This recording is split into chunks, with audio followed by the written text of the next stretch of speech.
Muy buenos días, que Dios bendiga grandemente a cada uno de ustedes, sus familias, las personas que nos están acompañando tal vez por primera vez, que la bendición de Dios caiga abundantemente sobre cada uno de ustedes. El día de hoy estamos presentando una nueva serie, después de haber terminado el domingo pasado, una serie tan bienvenida como Hoja de Ruta para la Vida. Damos hoy entonces inicio a una nueva serie también de contenido doctrinal, que en este caso es cristológica, es decir, queremos exponer por medio de las Sagradas Escrituras, la Biblia, quién es el Señor, quién es nuestro Señor Jesucristo. Y a modo de justificación quiero enumerar algunas razones para enfocarnos en la persona de Jesucristo. En primer lugar, la apropiación indebida de Jesucristo respecto de quienes lo conciben como un personaje que está llamado a amoldarse a sus propias convicciones o visiones humanas. Así es visto, según sea el caso y la oportunidad, como revolucionario, como feminista, como comunista, como idealista, como anarquista o cualquiera sea la moda intelectual o cultural del momento. En segundo lugar, las visiones erradas que surgen dentro de la propia Iglesia de Cristo, como secuela del racionalismo del siglo XVII en adelante, que califica a Cristo y su enseñanza apenas como mitos fundacionales, ya sea sus milagros, quiero decir, su enseñanza, pero lo más grave de todo, su muerte y su resurrección y la ascensión en gloria apenas como mitos fundacionales. La sutileza de la neoortodoxia y la teología contemporánea que cree que es posible estudiar a Jesús a la luz de nuestra propia cultura. Y finalmente, y no porque sea lo menos importante, no creo que se deba subestimar, la necesidad de afirmar nuestras propias concepciones teológico-bíblicas respecto de quién es Jesús en un tiempo particular de fuerte tensión entre lo que enseña la Iglesia y que sostiene en medio de una cultura que de alguna manera ve a toda la herencia judeo-cristiana como un peligro, una amenaza para el desarrollo o el progreso de la sociedad contemporánea. Frente a estas amenazas, frente a estas razones o justificaciones para mirar a Jesús con distintas ópticas, como se ven hoy día con los ojos de la cultura contemporánea, frente a todas esas miradas acerca de quién es el Señor Jesucristo, nosotros afirmamos con una santa aspiración y con el derecho que nos da la propia palabra de Dios, que en este tiempo de tensión, en este tiempo de confusión respecto de quién es Jesús, nosotros aspiramos a describirle, a conocerle y a amarle como la propia palabra de Dios lo revela, con la certeza de que ella, la Biblia, es la fuente primaria de todo lo que nosotros conocemos y debemos saber respecto de quién es Jesús. Ahí permanecemos, ahí nos quedamos. Por cierto, no pretendemos reducir a 4 sermones todo lo que la Biblia enseña respecto de acerca de quién es Jesús, pero buscaremos exponer lo que se anunció en el Antiguo Testamento acerca del Mesías prometido. Hablaremos de su humanidad y divinidad en su encarnación en la primera venida. Hablaremos del cumplimiento de su obra redentora y hablaremos también de la promesa de su regreso en gloria al fin de los tiempos. Prácticamente todo el Antiguo Testamento, desde el Pentateuco con el Génesis a la cabeza, hasta Malaquías, con los profetas menores, posee revelación mesiánica. Gerardo van Groningen, uno de los autores que más tiempo de su vida dedicó a estudiar las profecías del Antiguo Testamento acerca de Cristo, unos 40 años, dice que le intrigaron desde la primera vez que las leyó las palabras de Jesús en Lucas 24, desde el 27 al 44, destaco solamente 27 y 44, que dice: y comenzando desde Moisés y siguiendo por todos los profetas, les declaraba en todas las escrituras lo que de él decían. Estas son las palabras que os hablé estando aún con vosotros, que era necesario que se cumpliese todo lo que está escrito de mí en la ley de Moisés, en los profetas y en los salmos. Estas son las palabras que impactaron en la vida de Van Groningen y que dice en sus propias palabras: mi estudio se tornó en una fuente de profunda admiración y de un creciente interés por lo que Dios reveló a lo largo de los siglos, siglos antes de que apareciera en la tierra el Hijo de Dios. Esto lo dice en un libro de casi 1000 páginas que se llama Revelación Mesiánica en el Antiguo Testamento. El profeta Isaías, dentro de los profetas mayores, es considerado quizás el más grande, no solo por la extensión del libro, sino por la excelencia de su lenguaje, su erudición y la relevancia, sobre todo, de su visión acerca del Mesías. Tanto es y tan explícito, tan gráfico es para describir el Mesías, que es llamado por algunos comentaristas evangelista del Antiguo Testamento. O el libro de Isaías sería el Evangelio del Antiguo Testamento. Y en este capítulo 53, que es el que vamos a abordar el día de hoy, no es el único, por cierto, es tan fiel su descripción del ministerio, de la pasión y de la victoria de Jesucristo, que literalmente pareciera ser que Isaías es un testigo ocular de los eventos de la pasión de Cristo que vendrían a ocurrir 700 años más tarde. ¿Cuál es nuestro propósito el día de hoy? Fortalecer nuestras convicciones respecto de quién es el Mesías, quién es Jesús, anunciado siglos antes, confirmado en la palabra, lo que fue dicho, y cómo tuvo pleno cumplimiento, a fin de alentarnos en la misión de anunciar hoy, así como fue anunciado el Evangelio 700 años antes, que hoy también nosotros tengamos el mismo valor, la misma osadía de anunciar el Evangelio de Jesucristo, y mientras anunciamos el Evangelio de Cristo, esperar confiadamente su regreso. Nuestro tema es lo que anunciamos de Jesús el Cristo. Y a diferencia de lo que hemos hecho otras veces, quiero dar esta explicación. No vamos a leer todo el texto, sino que vamos a ir leyendo en cada punto del sermón el pasaje correspondiente, por causa de que es un texto bastante extenso. Entonces, lo que anunciamos de Jesús el Cristo es, en primer lugar, su humillación como hombre.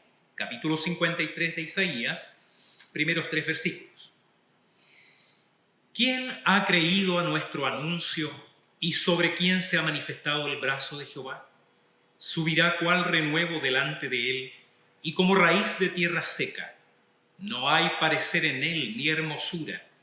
Le veremos, mas sin atractivo para que le deseemos.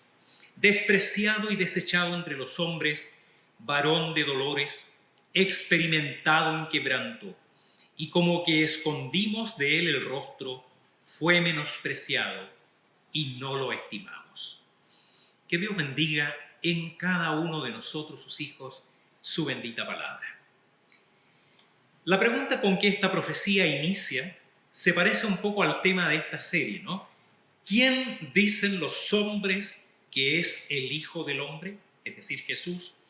¿Y quién dicen los que siguen a Cristo, que es el Señor Jesucristo? Aquellos que llevan su emblema, aquellos que se agrupan bajo la cruz de Cristo. ¿Quién es Jesús para nosotros? El profeta comienza diciendo: ¿quién ha creído a nuestro anuncio? Por inspiración del Espíritu, Isaías anticipa la naturaleza del nacimiento de Jesús como un mortal más, un niño dependiente de la leche, del abrigo y de los cuidados de una madre, una muchacha sencilla de Israel, en una aldea de Belén, tal como lo había anunciado el mismo profeta un poco antes. Lo menciona como un brote tierno y frágil que surge de una raíz que es importante, pero siglos ya olvidada: el tronco de Isaí, la raíz de David, El texto en Isaías 11:1 dice: saldrá una vara del tronco de Isaí y un vástago retoñará de sus raíces. Es la vida que se abre paso en un ambiente de muerte, de un mundo corrompido hasta las raíces. Aún en medio de la religiosidad de sus días está el nacimiento tanto de esta criatura frágil como del rey del mundo. Era un mundo religioso, era un mundo de muchas divinidades. Israel practicaba una religión monoteísta, pero estaban rodeados de religiones. Pero él nace como un niño semejante a muchos otros, que a pesar de los breves homenajes que tuvo ahí al momento de su nacimiento, los pastores, los magos de Oriente, muy pronto el Señor experimentaría el rechazo de los hombres. Tuvieron que huir con sus padres apresuradamente a Egipto para evitar la matanza que Herodes había ordenado de todos los niños menores de 2 años para librarse del Mesías. Y esa amenaza llegaría a hacerse desprecio un poco más adelante. Llama nuestra atención una descripción de su aspecto desprovisto de belleza o atractivo físico. Por cierto, la Biblia describe personas de gran atractivo físico: Saúl, David o Rebeca o Abigail, la esposa de Nabal. Pero en el caso de Cristo no sería su aspecto lo que lo hace atractivo. Por cierto, él cautivó a las multitudes que reconocieron en él autoridad, piedad y un cierto magnetismo espiritual que lo hacía atraer a las multitudes y que hacía que justamente sus detractores, los líderes de Israel, lo consideraran peligroso porque justamente resultaba atractivo a las multitudes. Llama también nuestra atención porque se escapa de los cánones de los pintores medievales y posteriores que lo representaron blanco, de ojos azules y con una cabellera rubia digna de una publicidad del mejor champú del mercado. Muchas de esas pinturas hacían ver al Señor con rasgos femeninos, en algunos casos muy parecido a María, su madre. Recuerdo haber visto una pintura donde estaba el rostro de Cristo con su madre María y prácticamente la única diferencia entre ellos era unos bellos rubios un poco hirsutos que tenía el Señor Jesucristo a modo de barba y bigote. Esto de hecho ha provocado en estos días reacciones que no voy a detenerme mucho en ellos, no porque no sean interesantes, sino que no es el foco de nuestra predicación, pero ha provocado reacciones entre grupos que rechazan el racismo o las pretendidas supremacía blanca y heteropatriarcal. Estaría de alguna manera anticipando el profeta Isaías con esta descripción del Mesías una advertencia respecto de que no representemos al Señor Jesucristo de esa manera. No lo sé. El caso es que más bien la evidencia de este texto y otros pasajes de la Biblia parecen señalar a Jesús como un hombre típico de Medio Oriente, que durante la mayor parte de su vida trabajó a la intemperie, era mueblista, era carpintero como su padre, probablemente horas de trabajo al sol levantando troncos con sus manos encallecidas y sus músculos endurecidos por el trabajo duro. Por tanto, la piel ennegrecida por el efecto del sol y su cuerpo tosco, no esa pintura feminoide que muchas veces pintan del Señor Jesucristo. Posiblemente, a diferencia de muchos otros actores que interpretaron a Jesús, la lista es muy larga, uno de los que mejor representa, en mi opinión, al típico oriental de Palestina sea Cliff Curtis, un maorí neozelandés que representó a Jesús en la película Risen, la resurrección de Cristo. Tan típico y común era Jesús que el apóstol Judas, el que lo traicionó, tuvo que acercarse a él de noche y poner un beso en su mejilla para que los soldados del templo pudieran reconocerle y tomarle prisionero. Pero Isaías no solo señala su humillación a causa de su naturaleza humana, siendo Dios, sino que anticipa que nosotros, es decir, cuando Isaías dice nosotros, se refiere a él y el pueblo judío, su propio pueblo, lo menospreciaron y lo rechazaron, que es lo que confirma el evangelista Juan en su evangelio. Capítulo 1, versículo 11. A lo suyo vino y los suyos no le recibieron. Su propio pueblo, al que fue anunciado tantos siglos antes, que de alguna manera esperaban la manifestación del ungido de Jehová, ellos lo menosprecian y lo rechazan. Sin embargo, hay quienes creyeron el anuncio profético de Isaías y hay quienes creen hoy ese anuncio profético, la proclamación del evangelio, que será efectivo y cumplirá su propósito en aquellos en quienes se manifieste el brazo de Jehová, es decir, quienes son el objeto de su perfecta voluntad salvadora. Muchos rechazan el evangelio, muchos rechazaron a Cristo tal como fue profetizado por Isaías, muchos lo recibieron con gozo. ¿Entre quiénes te cuentas tú? ¿Entre aquellos que reciben a Cristo con gozo o entre aquellos que le rechazan?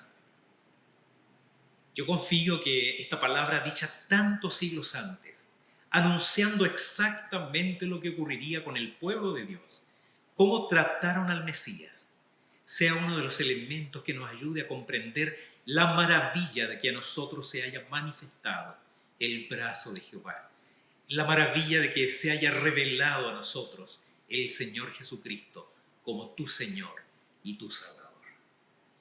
Pero el texto sigue diciendo para nosotros acerca de Jesús el Cristo que anunciamos. Y él sigue hablando de su muerte expiatoria.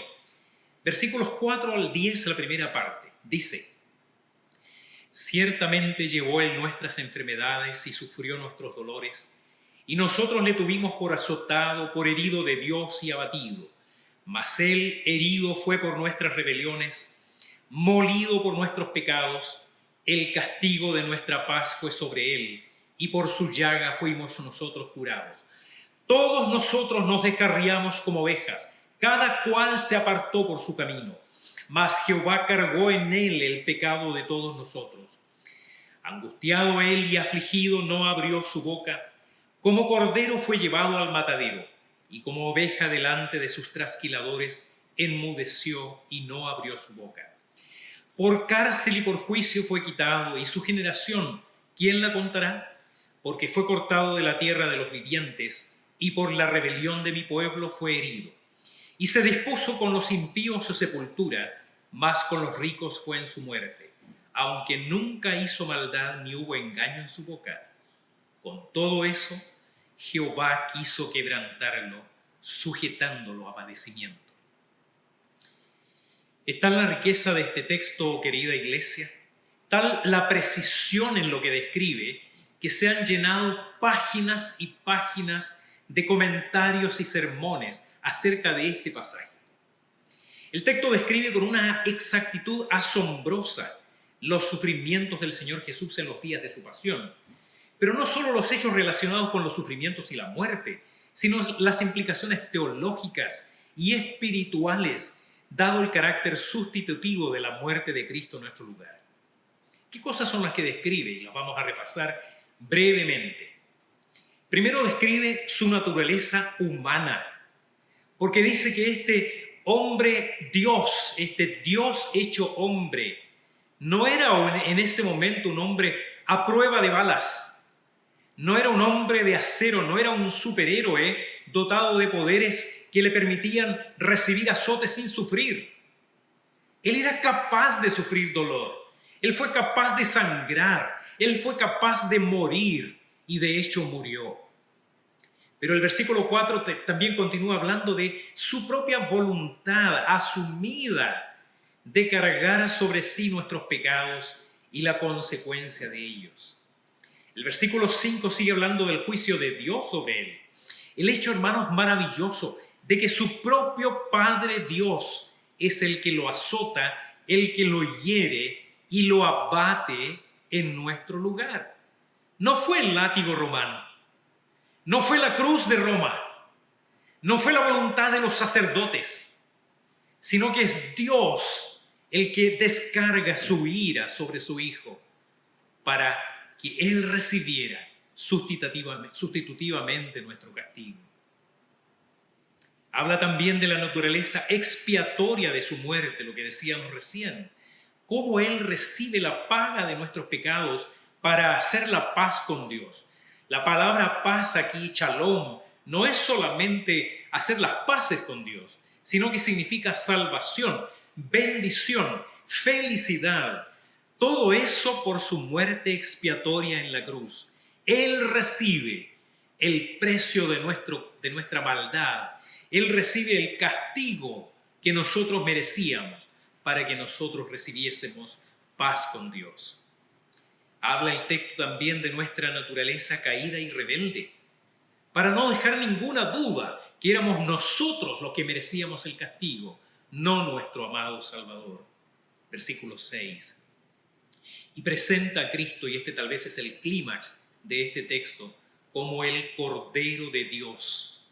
Y describe que es muy característico, muy gráfico, la actitud humilde, sumisa y mansa de este Señor Jesucristo, que es el Rey de Reyes, el León de Judá, pero que en ese momento es el Cordero de Dios, que soporta de una manera digna en el huerto de Getsemaní una angustia de tal grado, una aflicción tan intensa, que Él dice, mi espíritu está afligido hasta la muerte. Pero luego, sin abrir su boca para defenderse o atacar, se dispone a morir, como un cordero, dice el texto, que es llevado al matadero. Quienes hemos presenciado la matanza de un cordero, podemos dar fe de que es impresionante, porque el animal se deja atar, es colocado sobre una mesa, el matarife secciona su garganta, o la arteria principal, la vena cava, no sé, y comienza a desangrarse sin emitir ni un solo quejido. De una manera muy dócil transita hacia la muerte. Y así fue como fue profetizado desde el Éxodo capítulo 2 en la preparación de la Pascua, cuando un cordero iba a ser sacrificado por las familias para marcar el lugar por donde el ángel pasaría, para librar, para ser pasados por alto. Ese cordero, la sangre que marcó las puertas y dinteles de las casas de los israelitas, era la sangre que permitió que ellos fueran librados de la muerte. Así lo confirma Juan el Bautista, proclamando más tarde, «He aquí el Cordero de Dios que quita el pecado del mundo». Lo confirma el apóstol Pedro, diciendo que fuimos rescatados con la sangre preciosa de Cristo, como de un cordero sin mancha y sin contaminación. Y lo contempla asombrado el evangelista Juan ahí en el libro de Apocalipsis, en la visión celestial, cuando en el trono de Dios no hay un león victorioso, sino que el cuerpo de uno como un cordero inmolado, pero ciertamente vencedor por su muerte. Sigue diciéndonos el texto del carácter judicial de esta sentencia a muerte, porque dice, por cárcel y por juicio fue quitado, versículo 8. Porque él pasó efectivamente por cárcel y juicio en un tribunal tanto religioso como secular, un tribunal injusto, un tribunal incorrupto, un tribunal viciado, un proceso viciado en muchos sentidos, pero necesario para establecer que es el justo el que muere por los injustos. El único que no hizo maldad ni hubo engaño en su boca es sentenciado a muerte. No muere por su propia mano, no muere accidentalmente, no muere por enfermedad, no, es condenado a muerte. Y detrás de esa condena, la voluntad perfecta y la perfecta justicia, no de un tribunal humano, sino del altísimo tribunal de Dios que lo condena en nuestro lugar. La intención de sus enemigos era desecharlo como un criminal. Era normal que a los crucificados se les negaba una sepultura familiar. Ellos simplemente eran abandonados en una fosa común, fuera de la ciudad, prácticamente un basural. Sin embargo, tal como lo anuncia Isaías, interviene José de Arimatea y pide misericordiosamente el cuerpo de Jesús para ponerlo en un sepulcro nuevo de su propiedad. Con los ricos fue en su muerte. Y como confirmación del gran amor de Dios, insiste ahora el profeta a manera de resumen, fue Dios el que lo hizo quebrantar. Y así como Abraham dispuso a su propio hijo Isaac, amarrándolo y sujetándolo a padecimiento, el Señor fue puesto por su Padre en el lugar del sacrificio por nosotros. Pero no hubo una mano que librara a su Hijo, porque Él muere en esa cruz, cumpliendo así el propósito redentor de Dios. Si todo esto no te asombra, si no tiene el efecto de conmovernos por la exactitud de su cumplimiento, tanto por la evidencia de ese plan perfecto de Dios que desde la eternidad, por causa de su amor, dispuso la redención de un mundo caído por medio de la muerte de su Hijo Jesús. Si todo eso te deja indiferente, posiblemente debas revisar la solidez de tus convicciones y preguntarte de verdad, ¿quién es Jesús para mí? ¿Quién es realmente Jesús para ti? Finalmente, hermanos, el texto habla de su victoriosa exaltación. Versículo 10, la segunda parte, hasta el versículo 12. Cuando haya puesto su vida en expiación por el pecado, verá linaje, vivirá por largos días, y la voluntad de Jehová será en su mano prosperada. Verá el fruto de la aflicción de su alma y quedará satisfecho. Por su conocimiento justificará mi siervo justo a muchos, y llevará las iniquidades de ellos.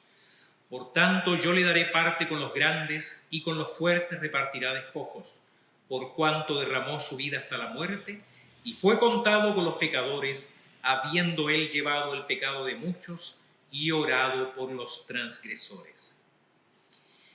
La resurrección de entre los muertos no es un tema frecuente en el Antiguo Testamento. Incluso hubo partidos, hasta los tiempos de Cristo, que negaban que hubiera vida después de la muerte o negaban la resurrección, como los saduceos. Pero Isaías acá lo expresa claramente. Cuando haya puesto su vida, es decir, cuando haya muerto, en expiación por el pecado, verá linaje, vivirá por largos días. ¿Esto qué es sino una visión de la tumba vacía? ¿Qué es sino también el nacimiento de un linaje que es la iglesia, que se extiende ya por 2000 años como ese linaje escogido, real sacerdocio, nación santa, pueblo adquirido por Dios, para que anuncie las virtudes de aquel que lo llamó de las tinieblas a su luz admirable? Ahora toma la palabra el propio Dios en nuestro Señor, y anticipando la victoria de Cristo, su misión cumplida, tal como diría el Señor en su oración, he acabado la tarea que me diste que hiciese. Ahí en Juan capítulo 17, aquellos que realmente conocen a Cristo y creen en Él serán justificados, porque sus iniquidades las tomó Él en su lugar. Dice el Señor que por haber derramado su vida hasta la muerte, siendo contado con los pecadores, habiendo llevado el pecado de muchos y hasta orado por aquellos que lo afrentaban, Padre, perdónalos, porque no saben lo que hacen. Por esa obediencia hasta la muerte se le dará parte con los grandes, y con los fuertes repartirá despojos. Esto lo confirma el apóstol Pablo en su carta a los Filipenses, cuando dice: por lo cual Dios también lo exaltó hasta lo sumo, y le dio un nombre que es sobre todo nombre, para que en el nombre de Jesús se doble toda rodilla de los que están en el cielo y en la tierra y debajo de la tierra, y toda lengua confiese que Jesucristo es el Señor, para gloria de Dios Padre. Amén. Para pensar y vivir, querida iglesia, como decíamos al comienzo, todo el Antiguo Testamento anuncia a Cristo. Cada historia susurra su nombre, como dice Sally Lloyd Jones en su Biblia para niños. Pero posiblemente esta sea una de las profecías más exactas acerca del nacimiento, el ministerio, la pasión y la exaltación de Cristo que se pueda encontrar en todo el Antiguo Testamento. Se ha dicho correctamente que pareciera que este capítulo del Antiguo Testamento, de Isaías, hubiese sido escrito a los pies de la cruz en el Gólgota. El cumplimiento de esta profecía con el sufrimiento y la exaltación de Cristo es tanto literal como conmovedor. Una de las de las categorías más claras de las afirmaciones de la veracidad de la inspiración de la palabra de Dios por medio de su Santo Espíritu en el Antiguo Testamento. Antiguo y Nuevo Testamento, por cierto, inspirado por Dios. Es este texto de Isaías 53 el que iba leyendo un funcionario de la Candace, reina de Etiopía, un eunuco, funcionario de este reino, que regresaba después de adorar en Jerusalén e iba leyendo este capítulo de Isaías 53. Cuando Felipe se acerca al carro y le pregunta, ¿entiendes lo que lees? Y él le dice, ¿cómo voy a entender si alguien no me explica? Así que Felipe se sienta al lado de él y toma este texto de la Escritura. Dice que le fue a partir de este texto explicando el Evangelio. La pregunta que el etíope le hizo a Felipe es, ¿de quién dice el profeta estas cosas? ¿De sí mismo o de algún otro? ¿Y no es un poco semejante a la pregunta que queremos hacernos a través de toda esta serie? ¿De quién estamos hablando? ¿De quién habla esta profecía? ¿Quién es este Jesucristo anunciado desde antiguo? ¿Quién dicen los hombres que es el Hijo del Hombre?, preguntó el Señor a sus discípulos. ¿Y quién dicen ustedes que soy yo?, les dijo a continuación. ¿Quién dices tú que es Jesús? ¿Cuál es el impacto que ha tenido en tu vida la presencia de Cristo? ¿Es solamente un mito fundacional? ¿Es solamente un modelo digno de imitar? ¿Es acaso una buena persona que hizo algo que marcó un hito por su consecuencia y su amor por los más pobres y los desposeídos de la tierra? ¿O es el Rey de Reyes, Señor de Señores, que tomó tu lugar en la cruz y que un día vendrá para llevarte su presencia para siempre? Que el Señor nos bendiga y traiga esa profunda convicción en cada uno de nuestros corazones. Amén. Les invito a orar. Padre, te damos muchas gracias por tu palabra y te suplicamos, Señor, que ahora ella siga trabajando nuestra vida, nuestros corazones, nuestros pensamientos, nuestras convicciones, llevándonos de tal manera a cumplir en nosotros, Señor, tu propósito, que cada uno de nuestros actos, nuestras palabras, nuestros pensamientos sean para honrar el nombre de Jesucristo, que tanto nos amó, que fue hasta la cruz por amor a nuestras vidas. Te pedimos, Señor, que sigas tocando la vida de aquellos que aún no te conocen. Y si alguno ha sido alcanzado, Señor, por esta palabra, yo te ruego que él pueda rendir su corazón a ti y abrazar la fe que tanto bien nos ha hecho y que nos prepara para tu encuentro, Señor, cuando vuelvas por tu iglesia. Porque te pedimos todo esto en el nombre de Jesucristo, nuestro Señor. Amén.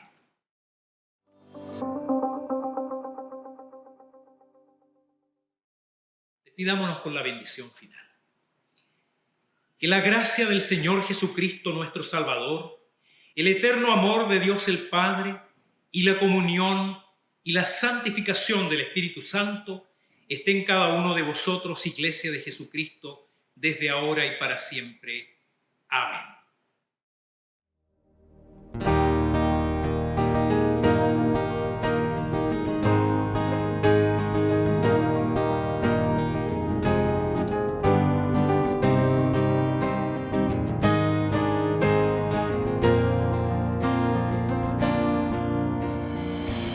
Exaltado sea